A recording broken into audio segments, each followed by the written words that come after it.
world is dying. The whole environment is maimed and mangled. Yet there is still a semblance of law.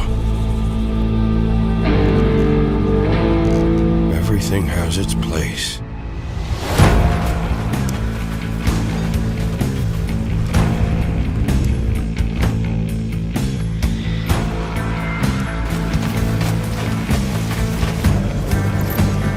Keep your weapon clean and ready. All it takes is one mistake.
But we will not despair. We will do it again and again.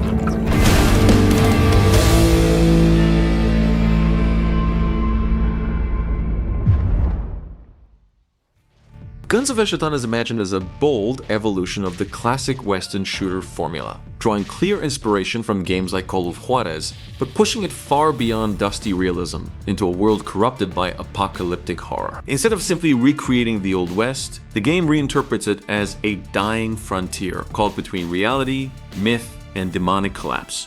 The result is a brutal fusion of gunslinging action and supernatural dread. At its core, Guns of Eschaton is still a Western shooter. Players step into the boots of a hardened outlaw known only as the Herald Marshal, a former lawman. Gunfights remain central, with revolvers, rifles, and shotguns forming the backbone of combat. However, every encounter is twisted by the presence of demonic entities that warp the environment, corrupt enemies, and break the rules of traditional firefights. The game's setting is one of its most striking features. The frontier town of Black Hollow was once a mining settlement. But after a mysterious celestial event known as the Eschaton Fall, reality fractured.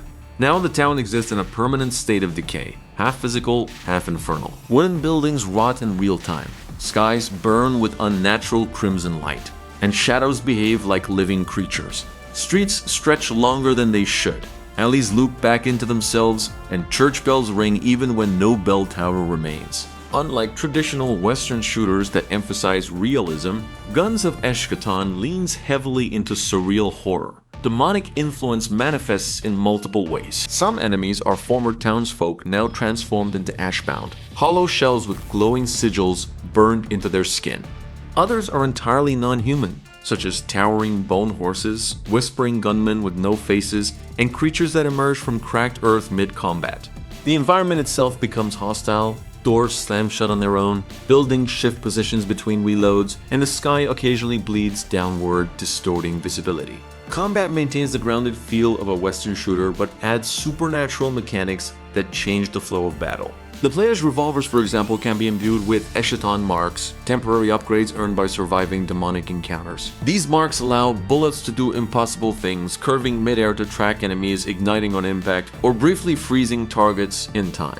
However, using these abilities too often risks attracting stronger demonic attention, creating a risk-reward system that forces constant tactical decision-making. One of the most distinctive mechanics is the judgment standoff system.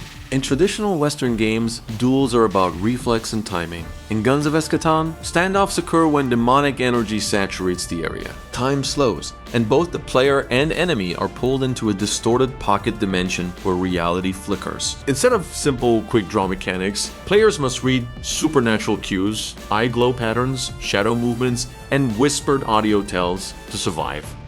Loss of standoff does not simply mean death. It often results in environmental corruption, permanently altering that part of the map. Narratively, the game explores themes of guilt, fate, and redemption under apocalyptic pressure. The Harriet Marshal is not a traditional hero, but a man haunted by past violence.